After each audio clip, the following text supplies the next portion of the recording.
What's up, everybody? It's me, your brother, your cousin, your nephew, your uncle, Big Mel, not the little one, and this is the Whole Purp podcast.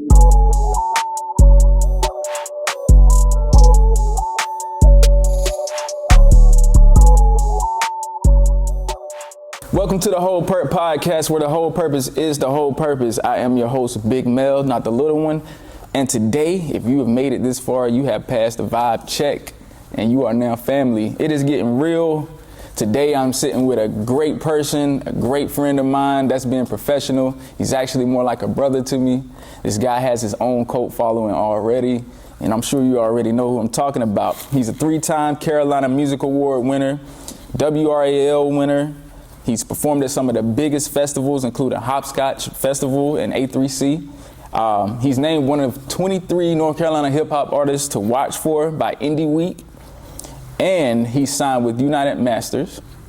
You may know him by the viral song, Oh Yeah, that is tearing up places everywhere, cause he... I love my squad, give it up for my boy, Jooselord.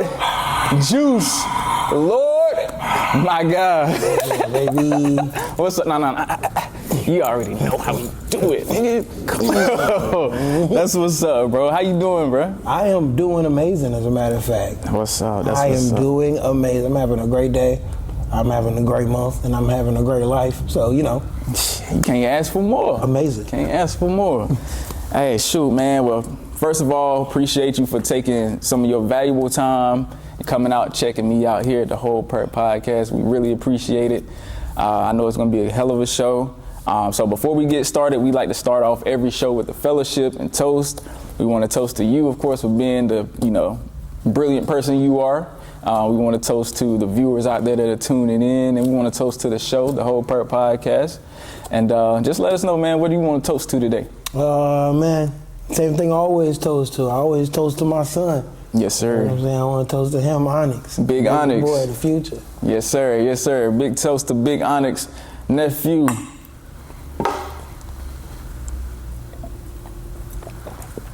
Yes, sir. Yes, sir. You thought we choreographed that. That went. I'm telling you. That went. Wow. Yeah, salutes to that, man. Cheers to everybody that's watching. Drop some comments below. Tune in with us. Interact with us. It's going to be a crazy show. We like to go ahead and start off the show with what we call the Blast the Past. So this is where we get to know where Little Juice came up at and, how you lived. And just tell us a little bit how you came up. Born in Harlem. Moved to Durham, North Carolina when I was in middle school. And it's me, my mom, my little sister. My dad did 20 years in prison, because that's an important fact. It is, yeah. It's a super important fact. It should be on all my information. Yo, you funny. Where it is, everybody should know that, apparently. So, no, but my dad did 20 years. So I really grew up, I can say without a dad. I had a stepfather, but Yeah. Yeah, we could go into details of that, but. He was around. That's cool. I grew up, me and my sister, we was in the churches for sure. Yeah. We was in the churches for sure. We ain't had no money, you know what I'm saying? But we made it. It was a family of love, you know what I mean? I grew up off of love and loyalty. I know my family got my back, so. Yeah, that's true. Yeah. That's true. Mama Juice definitely, she ride. Yeah. She rides, that's what's up. But I know you said the whole, thing with your pops doing, the 20 years and stuff. And he did his bit. He's out, right? Yeah, he home now. Yeah, he's out, right? Now. Yeah. He home. He drive trucks for a living. He doing good, man. He doing real good. That's what's up. You, as far as that goes, when that happened, did it take you a while to kind of get used to it, or was it just one of those things? Him getting back? Well, yeah, with him getting back, did it take a while to get used to it, or was it just we pick up where we left off and I just want to show you all this cool shit I did? Shit, 20 years. When he got back, I just wanted to show him everything, you know what I'm saying? Yeah. I wanted to show him the PlayStation 5, show him just showing 20 years. He went in, PlayStation, the gray one had just came out. You know what I'm saying? So it's like, sheesh. He never even seen the two. You know what I'm saying? And so, yeah, I just wanted to show him everything, and Dad came with like my art. I wanted to show him my art, but like when he was locked up, he gave me one of the best pieces of advice anybody ever gave me, like about my art. We was just talking on the phone, and I was just telling him about like the success I was having and like how happy I was to be doing well. And then he was like, hey, just remember, you know, with the people who support you, you nothing without the people who support you. And it wasn't like mean. He was just saying it like, just remember, like always remember that without them, none of this feeling wouldn't exist. And then that, like, he said that, and I remember I was walking to work. I was walking across the highway because I didn't have a car. So I was just like walking, and you know me to walk. I walk. I got a car now, but I didn't have a car back then. And I'm walking to work, and he said it, and I remember thinking like, man, and it just stayed on me the whole day. And I think that one quote like made me like view recognition, because I can't call it like fame yet, but view the recognition that I'm getting in a different way than I started to. Yeah, and that puts into perspective really like why your art speaks the volumes it speaks. But we'll get more into that later on. But since we're talking about the art, let's talk about the origin of Juice. Like when you first started, like who stands out as the first musician you ever heard of? Michael Jackson. MJ. It's not even a question. Yeah. Besides the fact that I like want to stay really black. Yeah. That's who I like. That's like a career I aspire. I watch. I don't really like look at the people around me or people who I feel like are slightly above me. I look at him. Yeah. You know, like a dude who had like hood niggas passing out. Like, just Michael Jackson is like, oh shit, it's Mike. You know what I'm saying? Like, nah, for real. You feel me? The most hood nigga you see. It didn't matter, but and this nigga walking around with Crips, bro. Yeah, that's what I'm saying. Straight up. And he had the blue shirt on. They wanted to be around. But it's because he's Michael Jackson. He put out art that like surpassed anything. Yeah, it won't be duplicated. And he was still like militant. He still was like talking out against the government, all of this stuff. He was doing it in his music. He was very open about his emotion. Yeah. And it was like white suburban moms and hood niggas and people in India and people in Africa in huts, like actually, like not me being ignorant about Africa. They went to a hut, like and they had a picture of Michael Jackson. Like, we know who Michael Jackson is. Motherfuckers don't even got a TV or a radio, but they know Michael Jackson. I don't even know how. But that's like the beauty of what his art did. You know what I mean? Like it surpassed so many different like barriers. That's true. And like I don't aspire to be as large as he was, but like to have that sort of impact to where like it doesn't matter who it is. Yeah. You know what I mean? It don't matter what they look like, it don't matter what they from. The respect. They feel that shit. Yeah. The respect. I feel it. They say that he's influenced like not necessarily your style of music, but your style of influence is what I would say. Because just going to your shows, you know, and being a part of them myself, like I could see like the way you control the crowd, the way you own that whole building. Is like you own that place. Like that's really your spot, wherever you at. And that's how Mike was when he went there. It's like, okay, what he need. You know what I'm saying? You see people moving like that with you. Hey, bro, you good? With you straight? Like, all right, we gonna do this. Hey, you up this? So like I can see, bro. I like that. We gonna try to keep moving real quick. Go to the next little phase we call inspiration, since we're talking about Mike. We doing great segues. Yeah, bro. We in there. That's a conversation. Take a look. We in there. So that was coming up. That was your biggest inspiration. So I think I kind of already know the answer to this. But today, as a man, who's your biggest inspiration, or what is your biggest inspiration today to wake up and get fired up and go? As an artist? Another artist? As anything? Is it a person? Where's my or- son? For sure. For sure. For sure. Big That's not Onyx, even yeah. a. That's not a even question. like a. That's not like a. Tell Man, her, because look. he love it. He Yeah. love it, and he love like. I've put myself in a position to where when I had a child, the stuff I did, I don't consider myself like anywhere amazing yet. I'm going there and like fast, but Absolutely. like I still got work to do. But even the work that I've already done, it affects my son's life in a gigantic way.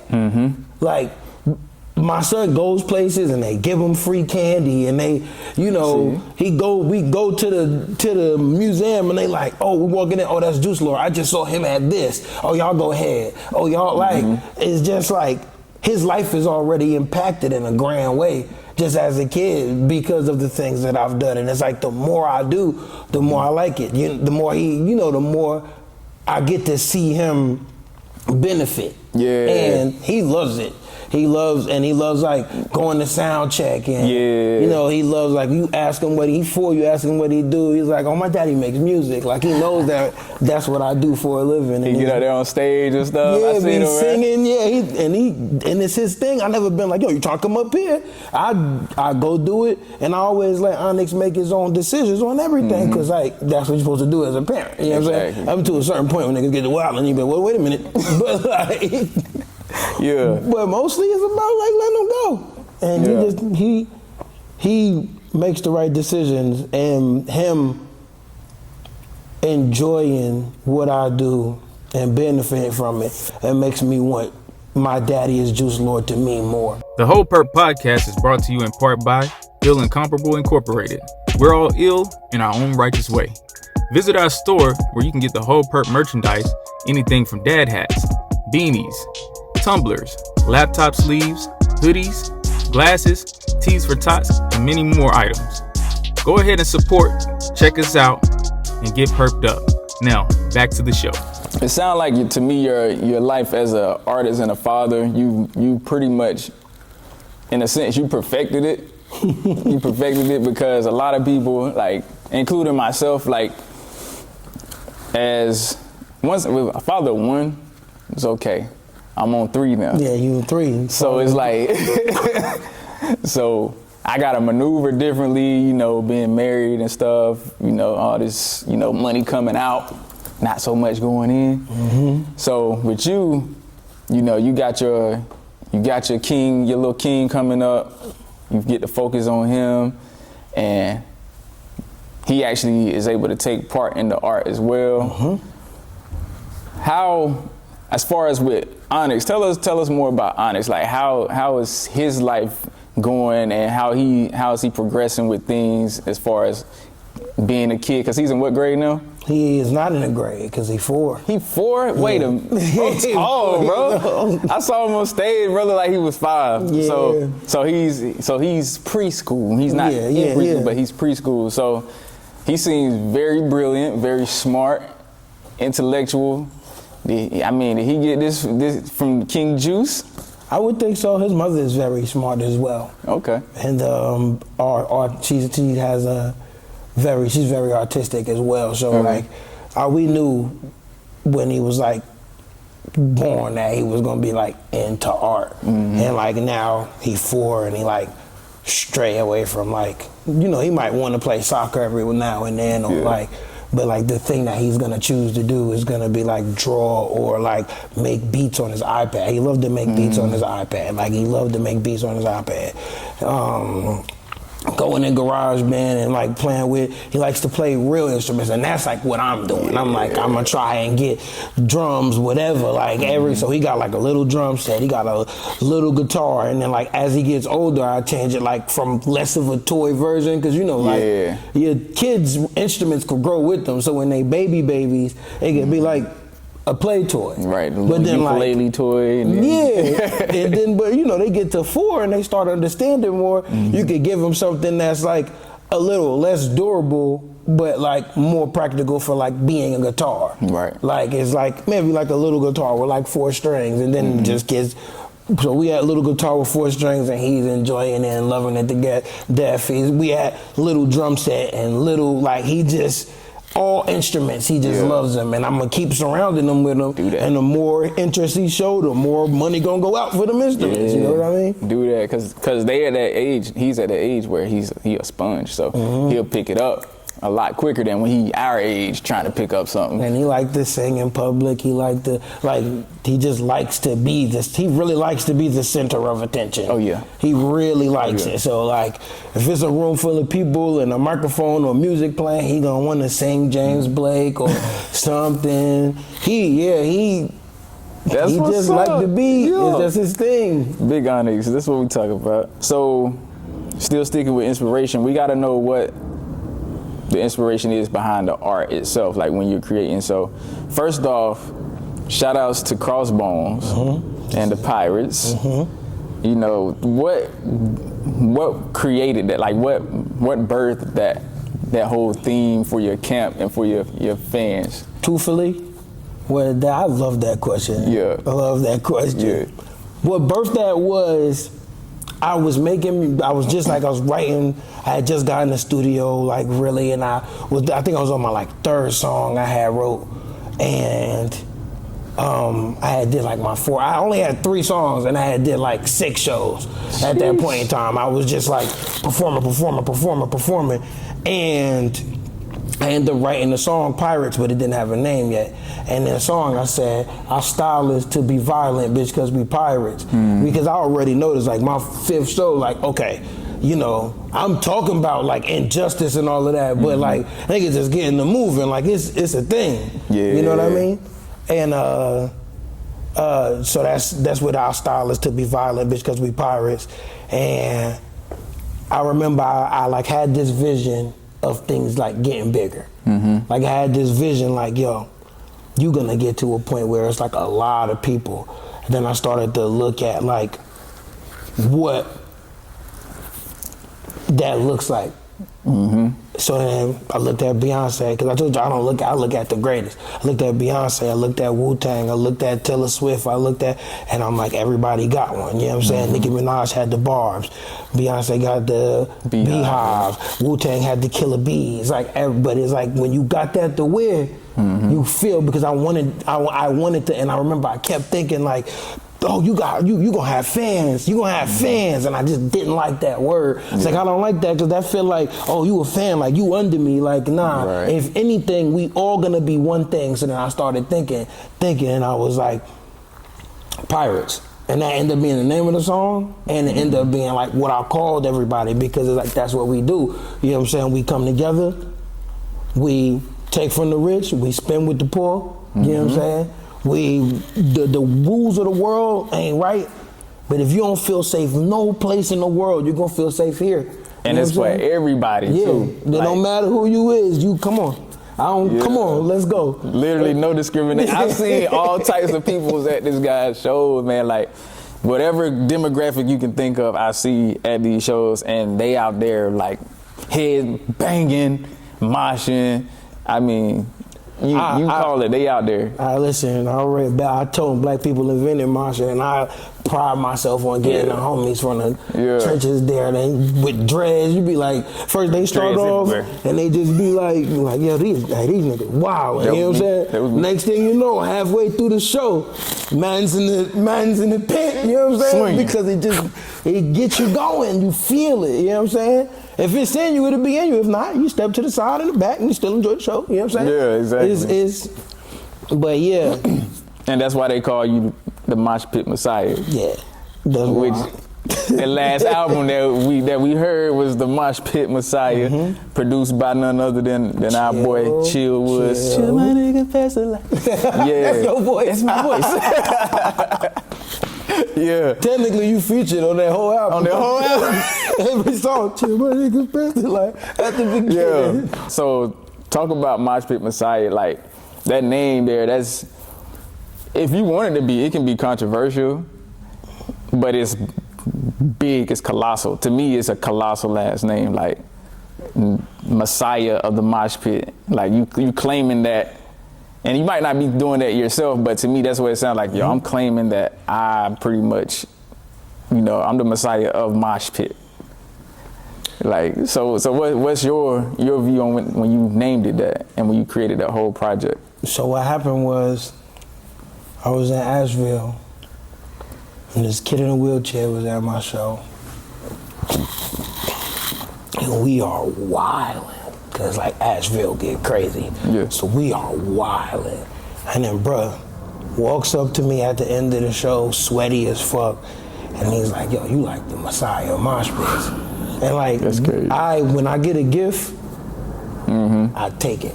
You know what I'm saying? Like anything that I feel like somebody bestowed, like Jooselord. Yeah. Tia gave me that name. My ex-girlfriend gave me the name Jooselord. I was already Juice, and on my birthday, she just sent me like a bunch of nicknames like, happy birthday, Juice God, King Juice, and in the middle it said Jooselord, and I was like, like, you know what I'm saying? Like, that's crazy, that's fire. Yeah. If you bestow it on me, I'm gonna take it.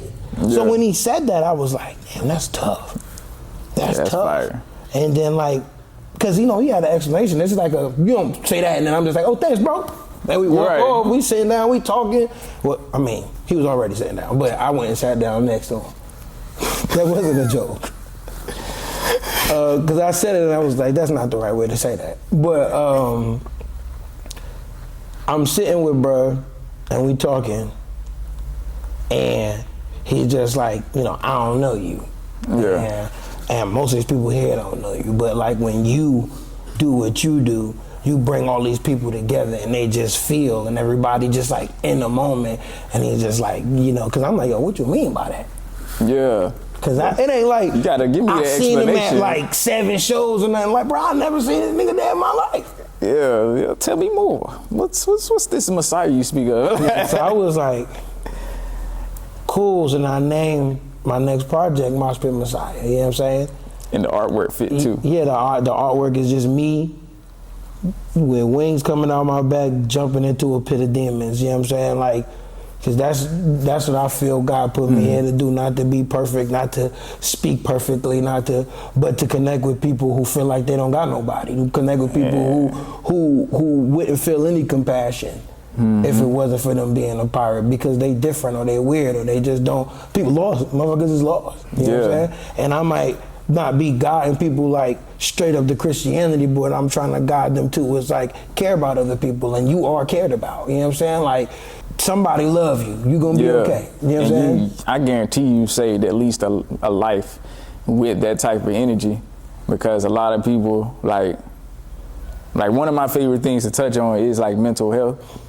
And a lot of people, especially us, we don't be wanting to express that. Like when we feeling like, man, don't nobody really fuck with me. Don't know, you know what I'm saying? We wear it and just take it like this is just how life is. So somebody thinking, shit, I ain't got nothing else to do. Let me run to this show real quick. Then after that, I'ma just cut the lights off. And you probably just changed their whole decision, like just from that show, not because you was out there saying, we love you, we care for you, but because you showed them a good time, and within showing them that time, they were able to not even directly by you, but see other people like getting that love and giving that love, and then they getting the residuals off of that. You start feeling it. Because I felt it. It feel like my wife, Jennifer, like she's nowhere near mosh fan, that she don't do all of that. She Bible Belt South Baptist girl, and she was at that show. She was like, that was scary, but I liked it. I liked it. That was scary, but I liked it. So you really reach out to everybody, bro, and that's crazy. And with you being able to do all of that, I know it takes a toll as well when you have those moments. And I guess I see the shirt, like the next project. The mentally I'm here, the next project that kind of pretty much, it seems like to me that you're gonna pretty much tell them like, look, mentally I'm here now. Like, but sometimes it's not that. Yeah, no, that's I mean, mentally I'm here is about like me, the different stages I was mentally, like through this time. I like went through a bad time. I battled with depression really, really bad. You know what I'm saying? Figure out I got anxiety. Figure out I got all of these things that that would be considered wrong with me, but like they just a part of me. You know what I mean? I wrote songs about it. I wrote them in my way. You know what I'm saying? Some of them is sad. Some of them is like one of them is a song that I wrote to myself, and I just didn't want to get up. You know what I'm saying? Like I just don't want to do nothing. I don't want to try. I don't want to like, because the world try and break you down so many times. So like I just, when I'm in those modes, I don't make music for no other reason than the fact that the music is put in my head to create. You know what I'm saying? I'm not like sitting in front of the beats like, what am I gonna do? Like, how am I going? I done had my manager ask me before, like, oh, well, you know, like, how you gonna follow that up? Like, what you gonna, and I'm like, that's not, never, I don't give a fuck about following nothing up. You know what I'm saying? What the fuck? I care about following shit up. Like, nigga, it's my feelings. Right. And what I'm gonna do is I'm gonna create the song that was meant to be created and put it out. That's my job. That's what God called me to do. That's why the music come to my head the way it do. I don't like try per se. You know what I'm saying? Like, it just happens. You know what I'm saying? It feel like breathing, you know what I'm saying? And like I just be sitting there and the melody come to my head or something and I start singing it, and then like in the process I realize, oh, you make music for a living. You can like make this now. Yeah. Because my whole life the melody would come to my head. You know me for so long. In college, something come to my head, I make up a little stupid song. And it's just like keep it going, you know what I'm saying? Bro's the guy in the club that would freestyle to your ass. And that was before drinking, so that's crazy. It would kill the whole song, like the whole damn song. Go to the next one too if you let them. Like, so you say you got the mentally I'm here, and so what's following up? Since you hate niggas asking you, what's following up? The next thing after that, after this, my mentally here, I'm gonna drop my next project, The Forbidden Art of Chaos. That is gonna be, cause Mentally I'm Here is only 7 songs, but that's gonna be like a length project. That's gonna be like, you know, 13, 14, 15 songs, you know, depending on like where my heart take me or whatnot. Most of the project is already written, part of it is already recorded, you know, big features. I'm gonna do the whole like thing on that one. Yeah, we looking forward to it, man. We looking forward to it. Y'all go ahead and make sure first you go ahead and cop that Mosh Pit Messiah if you haven't. You don't want to miss out. I mean, the one that caught me on that, just to dab in on that was that all black. Like when I heard that, I was like, yeah, bro, on the song. Because it was inspiration. It was at a time where, you know what I'm saying, black people were trying to come together, which is hard for us to do. And he happened to bring a lot of black people together along with some, you know, with other races too. Like, I mean, I seen white people in there be talking about they want my culture. Like they up there screaming it too. Hey, look, you can't be around if you don't understand. Exactly. So, but so moving on, we gonna move to the essence. Nice, y'all see that? That's nice. Oh yeah. We got the perped up the cups here. I'm selling 4 sets of 4. For $75.64. He said it. Sets of 4, $75.64. Nah, for real, you can't cop these on the Whole Purp store by Ill Incomparable Incorporated. I see them perped up. You got the hoodies. We got everything. Perped up is fire. Y'all heard that? Yeah. We perped up. I'm perped up? That's crazy. I'm perped up? That nigga wanna get perked up. You get perked up. Nah. And I need that Mentally I'm Here shirt, by the way. For sure. You know what I'm saying? That's definitely gonna be on set soon. So just letting you know. But yeah, speaking of being perped up, like I said, we got the store, the Whole Purp store by Ill Incomparable Incorporated. So y'all go ahead and check that out. Go ahead and drop some comments below. Talk to me and Juice. You know, get the conversation going out there. Don't talk to me, because I'm not going to say nothing. You talk to him, and then he'll talk to me if it got something to do with. No, I'm just playing. Yeah. Share it with a friend. You know, tell them about the Whole Purp. And most of all, if you don't want to do that, none of that, it takes 2 seconds to please subscribe. Subscribe, become a part of the family, and hit that notification bell so you don't miss out on any content we drop in the future. Bing. You feel me? But moving on to the essence of Juice. This is where I like for my guests to quote unquote pop their shit. So tell us, Jooselord, why is Jooselord so amazing? Because James Brown died in the spirit of him winning to me. I am James Brown. Damn, that's crazy. That's why I'm the closest thing rapper ever get to James Brown. Whew. pure, unadulterated soul on stage. I lay on the ground, whatever my body tell me to do, I'm gonna do it. Whatever my brain tell me to do, I'm gonna do it. And that's what it is. I am James Brown. That's who I am. Straight. Nah, that's crazy. That's a crazy take. Through and through.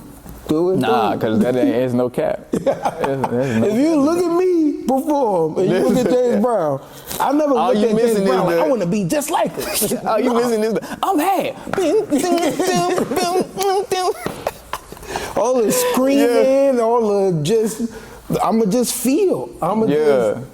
Just feel. Because that's what he did. That's what made him amazing. Yeah. He just went up there. Niggas ain't know what he was saying. Yeah. But they felt it. You listen to the regular song, it was, okay, I know what he's saying. On stage, like, I can really get it. Like, nah, for real. But I felt it. Exactly. And that's what it's about. So as far as that explains like one of my next questions. We can just skip past all that. But tell us, like, what does it take though, being, you know, the king of the pirates, being the father, the man, being the son, the brother, you know what I'm saying, the friend. Like, how does that affect you on a daily, mentally, like knowing that you have so much, I wouldn't even call it baggage, but you just have so much weight? You only put on a mule what they could carry. Horses could carry more. But imagine how much you could put on an elephant. This man dropping gems like Johnny Dang over here. And some people's mules, some people's horses, some people's giraffes, and you can't put a lot on them, but you know what I'm saying? Yeah. It's elegant to put something on them though, you know what I mean? Thanks. For me, I'm an elephant. Not only am I gonna go far, but I'm gonna take a lot with me. That's like what I'm doing it because it's what I'm meant to do. What it takes is to be me. That's it. You know what I'm saying? Just like if for anybody else, what it takes is for you to be you. What makes me so powerful as an artist is I don't say like, oh, what would people like, or what should I say, or what. In no moment, I just myself. I don't know how to be nothing but myself. And yeah, always been like that, bro. I don't know if y'all know, but me and Juice, we used to run a dance team, bro. Like, we was out here like, we were popping and locking and crumping and shit. Like, like, we ran it too. Like, I was weird back then too. He was, bro. Like, he danced. The way he raps now is the way that nigga used to dance, bro. Like, it's crazy. He really like morphed into a rapper that was the same guy as the dancer. Like, it's crazy. Y'all don't believe it. We probably got YouTube videos somewhere. Yeah, for sure. It'll pop up. I'm getting big enough now. Give it a year. Then it'll start popping up. Have you seen Jooselord dancing on TikTok? It would be some white dude like, right. Did you guys know? And it's be on the green screen, me in the back like, you know what I'm saying? They did it to what? Who was it? Offset, bro. Offset? They did him like that. Offset. Like, oh shit, that nigga really was getting down. Yeah, wait till y'all see me with the mohawk, boy. It's gonna get crazy. Ooh, bro, was slim. Oh, Roscoe Dash looking boy. Hey, look, I was his big homie. Like, I was bigger than him. Like, yeah, I was skinny. I was skinny for sure. Yeah. But okay, man, we cutting up. So we're gonna move on to the next segment. It's called Views, right? So this is where I just get your view on a few things, and so people can understand like how you view certain things. Going back to like how you say, you know, your son kind of has pretty much your glory is blessing him, right? Kind of the same thing going on with Bron and Bronny. And everybody bring up this magical golden word, nepotism. Yeah. What's your view on nepotism, and do you feel like it's a good thing or a bad thing for people to use nepotism? So, two things. One, Bronny being in the NBA is not nepotism. The three people who didn't get drafted, the three people who got drafted after him, both suck worse than him, and also like the 7 people who got drafted before him are also all doing worse than him in the NBA and definitely in the G League. So y'all just hate him because he's LeBron's son and y'all hate LeBron, and there's something wrong with y'all. Because statistically, the hatred doesn't make sense, and LeBron should have slapped Stephen A. Smith. He should. But that's another take. But that's you know what I'm saying. But no, I love nepotism. Yeah. Nepotize, especially black. Nepotization is get them all up in here, cuz. Especially black people. Yeah. Because what the hell is you working for if not? What are you working for? Exactly. What type of person work all the way up to a spot and then say, look at your kids and be like, now you got to start from the bottom? What the fuck kind of... Exactly, though. I don't get where the argument is with it because it happens all the time. Look, it happened professionally with people who don't deserve jobs. Yeah. You feel what I'm saying? You can't beat Bronny in basketball. You know what I'm saying? And I ain't talking about you, but I'm talking about anybody who talking. I can't either, nigga, you know what I'm saying? But that's why you won't catch me saying nothing. Oh, that nigga suck. Okay. You know what I'm saying? But you know, that's the on my project, I say that. You a man now. Is people part of the plan now? We ain't talking handouts. Something they can hand down. You know what I'm saying? Because that's what all of it is supposed to be about. You know what I'm saying? Unless you don't got kids, not gonna have kids, then you know what I'm saying? Live your life for you to the fullest. But once you have kids, your direction in life don't gotta change, but the meaning for it does, cuz. You know what I'm saying? It just is what it is. Absolutely. So, yeah, I believe in nepotism, because white people been doing that shit forever. And for nothing, and you go, oh, LeBron James, oh, the such and such. Y'all don't look at hockey and see how many people, brothers and cousins and sons be getting in. Y'all don't know that. I do, because I watch hockey. Nepotism been a part of everything and gonna be a part of everything, but now because black people doing it, it's a problem. Nope, get them niggas up in there. Get them in. Get them up in there. Get them up in there. I know somebody, I sure do. Get them up in there. Shoot, okay, well, I love that take, because I mean that basically speaks to how I feel about it. But that takes a toll, like, and I guess it comes with the territory when you come up under somebody like, if your dad is a LeBron James or a Michael Jordan. Like, people gonna be, if you don't try to play ball, they're gonna say, you a waste. And if you do try to play ball, you'll never be as good. Yeah, and that's just, you know, that's the same thing. Like, if you're the greatest in the world, there's gonna be people who just type up, you know, people say Michael Jordan is trash. Kobe was trash when he was alive. You know what I'm saying? Right. Such and such is trash. Is trash. And like, it's a dude sitting on the couch who can't make a layup saying that. Yep. Every time. So you think that's his life. Everything come with. You feel me? Yeah.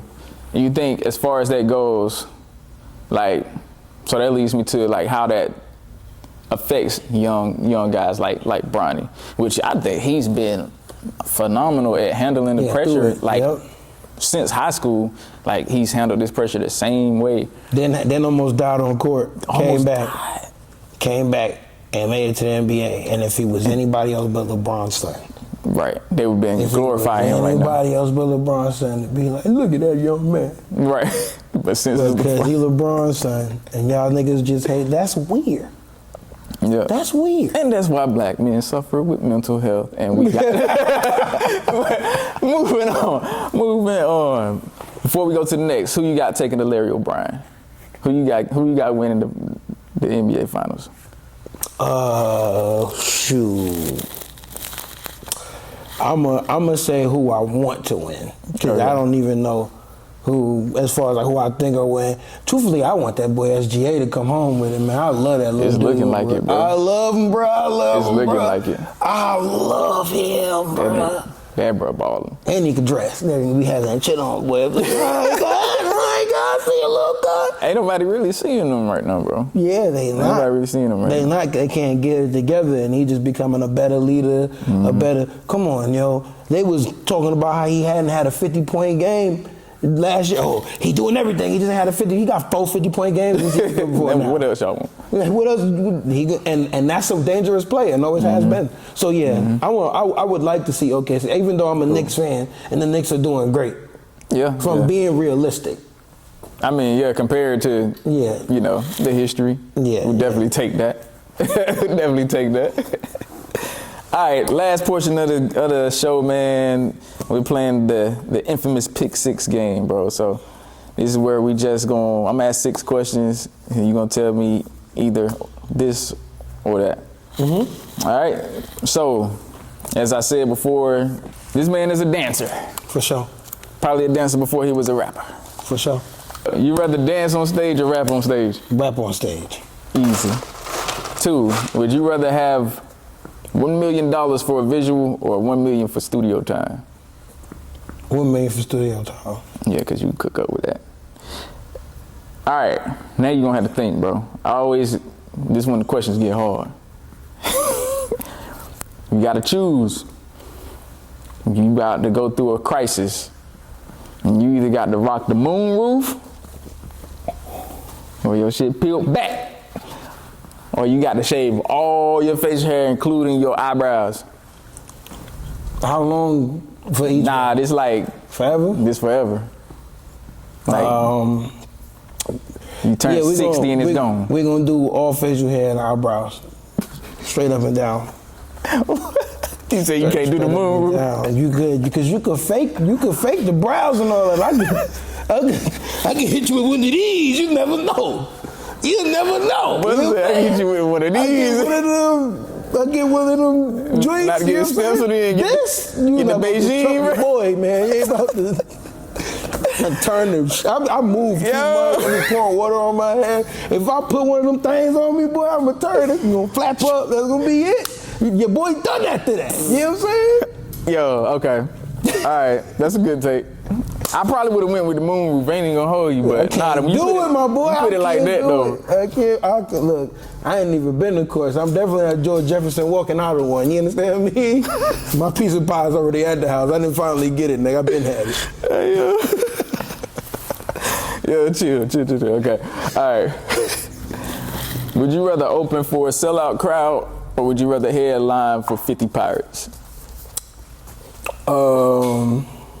So you the opening act for 70,000, or you headlining your own show and there's only 50 pirates in there? That's a good one. It would make me think if I didn't sneak my niggas into all of my big shows. So we're gonna open for the so they can see how we all get down. We can see how we all get down. We're gonna rush the back door. Yeah. That's what we do. They're gonna be in there though. It's never been a time they wasn't. Damn right. Send me a DM, watch you get in, 100%. Stay like that. Nah, I feel it. All right. So this was like my would you rather Wednesday question earlier this month. Would you rather gain 1 year for each cry you have of life, or would you rather lose 1 year of life for each laugh you have? Gain a year of life for each cry, or lose a year of life for each laugh? I think that I have a lot of wisdom to give the world, and I believe that like if I died, or if I was about to die and it was like, hey, you could put your consciousness in a robot, I'd be one of the people who'd be like, yeah, because I would want to just be the big homie forever. Like, if I could, for real. And life don't come without pain. So, like, I'll cry enough to live forever. Yeah. You know what I mean? And that's like, I watch happy movies and cry. Now I watch TikToks and cry, you know what I'm saying? Like, I'm gonna have a lot of years on me, so that's a lot of game to give out, but I don't wanna die. I'm not gonna die early. I got too much to give to the world. So I'll live forever before I die early. Yeah, okay. Yeah. See, that's a different take. A lot of people are scared to go that route. They'd rather laugh, you know what I'm saying, and get it out. I'm not going early. I don't give a fuck how much pain, how much I got too much to give the world. I got too much in me. I got too many people to show that somebody love them. I got too much to that to do. Fact. Nah, that's believable. I like it. Last but not least, what's more important to you, time or money? Time. That's 100%. That's not even. I done had money. I done lost money. I know people who was a millionaire and live with their mama now. You know what I'm saying? Like, money gonna come, money gonna go. You know what I'm saying? Somebody who don't got no money today and they're gonna be a millionaire tomorrow. That exists right now on this planet. That's just how the world works. Money gonna come and go. With time, you can never get that back. And when you had kids, you look at it, you be like, damn, boy, look at my little nigga. Because your phone always gonna give you a little slideshow like, remember when your kid was this small? You're like, come on, man, that's why That's messed up, bro. Why we getting into this? So you can't get time back. So time is very important. Very invaluable. Yes. Hey, look. So that's why that's my last question, because I appreciate you for giving me a little bit of that invaluable time and coming and sitting with me today, and joining me on this show here. I thank you guys for tuning in. One more time for Jooselord, man. Y'all check him out. The Mosh Pit Messiah is out. We have Mentally I'm Here. It's coming out. On the 4th. And we got more coming.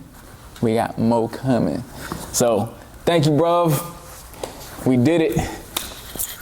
And we gonna catch y'all on the next round. They tell me I'm fried cause I'm always high and I don't like leaving the house. But when I'm in public I feel all the judgment cause niggas can't figure me out. Like who was that nigga in black, tuck in the back? That nigga smell like a... Whenever I walk and people start talking, I wanna leave where I'm at. Cause I don't know nothing about life, I don't know nothing about time. Can't even trust what I see.